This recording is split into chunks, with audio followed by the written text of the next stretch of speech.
অশালীন আচরণ করা কি বাকস্বাধীনতা?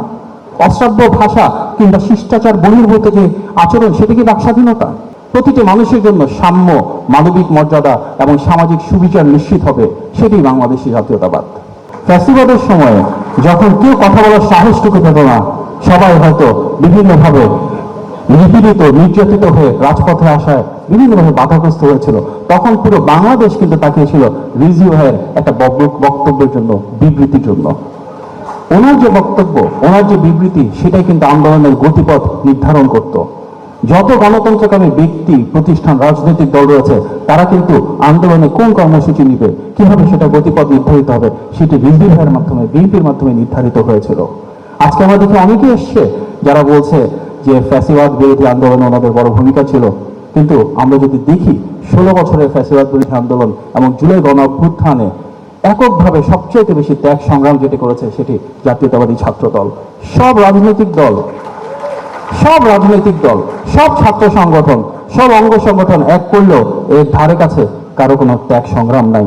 কিসের প্রেরণা এটা করেছে? কারণ জাতীয়তাবাদী ছাত্র দলের নামের সাথে রয়েছে জাতীয়তাবাদ, বাংলাদেশি জাতীয়তাবাদ, যেটি আমাদেরকে প্রদান করেছিলেন শহীদ প্রেসিডেন্ট জিয়া রহমান। শহীদ প্রেসিডেন্ট জিয়া রহমানের সেই রাজনীতিতে আমরা দেখেছি যে বাংলাদেশি জাতীয়তাবাদের ভিতরে আমরা যে সম্প্রীতির কথা বলি, সেটি অনুরণিত হয়েছে। সে বাংলাদেশি জাতীয়তাবাদ আসলে কি? আমাদের ধর্ম, বর্ণ, রাজনীতি, অবস্থান, আদর্শ যাই হোক না কেন, বাংলাদেশের প্রতিটি মানুষের সমান অধিকার থাকবে, সমান স্বাধীনতা থাকবে। প্রতিটি মানুষের জন্য সাম্য, মানবিক মর্যাদা এবং সামাজিক সুবিচার নিশ্চিত হবে, সেটাই বাংলাদেশি জাতীয়তাবাদ। 5ই আগস্ট যখন ফ্যাসিবাদের পতন ঘটল, শেখ হাসিনা পালিয়ে গেল, তারপর অনেক দেশি বিদেশি ষড়যন্ত্র হয়েছে।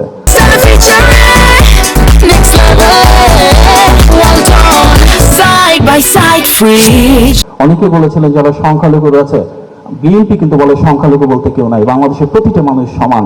কিন্তু অপপ্রচার হয়েছিল যে তাদের বিরুদ্ধে হয়তো আঘাত নেমে আসবে। সেই সময়ে আমাদের নেতা, বিএনপি চেয়ারম্যান এবং বর্তমান প্রধানমন্ত্রী জনাব তারেক রহমানের নেতৃত্ব এবং নির্দেশনায় কিন্তু আমরা দেখেছি ঘরে ঘরে, মন্দিরে মন্দিরে পাহারা বসেছিল এই বিএনপির নেতা কর্মীরা। সারা বাংলাদেশ জুড়ে প্রত্যন্ত অঞ্চল পর্যন্ত প্রতিটি মানুষকে সুরক্ষা দিয়েছিল বিএনপি। এটি কিন্তু বাংলাদেশি জাতীয়তাবাদ। এখানে প্রত্যেকটা মানুষের যার যে ধর্ম হোক, সেই ধর্মীয় মূল্যবোধের প্রতি সবচেয়ে বেশি সম্মান থাকে। প্রতিটা মানুষের সুরক্ষা এবং নিরাপত্তা দেওয়া হয়। ইসলাম প্রধান দেশ বাংলাদেশ, এখানে প্রচুর মুসলিম রয়েছে, একটি বিশাল জনগোষ্ঠী, যার কারণে আমরা দেখেছি বিএনপি রাজনীতির ভিতরে ধর্মীয় মূল্যবোধের আলোকে ইসলামী মূল্যবোধেরও বহিঃপ্রকাশ ঘটেছে।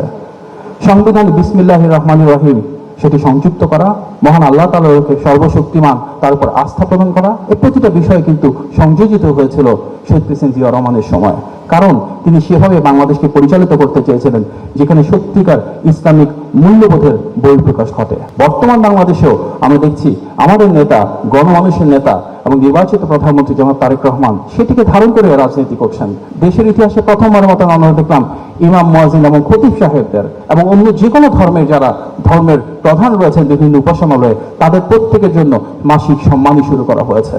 আমরা দেখেছি নতুন করে যেটা ছিল সেটার আলোকে নতুন করে সংস্কৃতি শুরু হয়েছে, নতুন করে ক্রীড়া শুরু হচ্ছে এবং নতুন করে কোরআন তেলাওয়াত শুরু হচ্ছে। দেশ জুড়ে যারা কারি প্রতিযোগিতায় প্রধান হয়েছে, বিভিন্নভাবে বিজয়ী হয়েছে, তাদের প্রত্যেকের মূল্যায়ন শুরু হয়েছে। যারা ইসলামিক লাইনে পড়াশোনা করছেন, তাদের সনদকে সত্যিকার অর্থে সমমান দেওয়া হচ্ছে। এই প্রতিটাই কিন্তু ইসলামী মূল্যবোধ এবং ধর্মীয় মূল্যবোধের একটি সমন্বয় সাধন, যেখানে যে মানুষের যে ধর্মই থাকুক না কেন, প্রত্যেককে আরো বেশি ক্ষমতায়িত করা, আরো বেশি সমৃদ্ধ করা, সেই রাজনীতি কিন্তু আমাদের নেতা জনাব তারেক রহমান করে চলেছেন। আমরা যে বাক স্বাধীনতার কথা বলছি, সে বাক স্বাধীনতারও একটা বিষয় আছে। আমরা বাক স্বাধীনতা বলতে আসলে কি বুঝি? আমাদের মাননীয় প্রধানমন্ত্রী যে অসাধারণভাবে বাংলাদেশকে এগিয়ে নিয়ে যাচ্ছেন।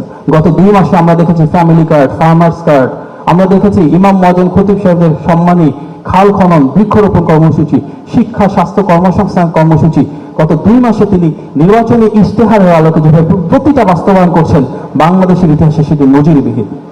একই সাথে নজিরবিহীন যে বাংলাদেশে একজন সংগ্রামী নেতাকে, একজন জনগণের ভোটে নির্বাচিত গণমানুষের ভালোবাসার প্রধানমন্ত্রীকেও এভাবে অবজ্ঞা বা আক্রমণাত্মক ভাষায় কথা বলা যায়।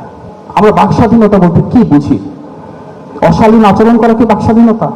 অশ্রাব্য ভাষা কিংবা শিষ্টাচার বহির্ভূত যে আচরণ, সেটা কি বাকস্বাধীনতা? প্রোপাগান্ডা ছড়ানো, অপপ্রচার করা, কিংবা ভিন্ন নাম কিংবা ভিন্ন আইডিতে সামাজিক অস্থিতিশীলতা তৈরি করা, এটি কি বাকস্বাধীনতা? বাকস্বাধীনতা বলতে আমরা সেটাই বুঝি যেটা ন্যায্য, ন্যায়সঙ্গত, সত্য, সঠিক।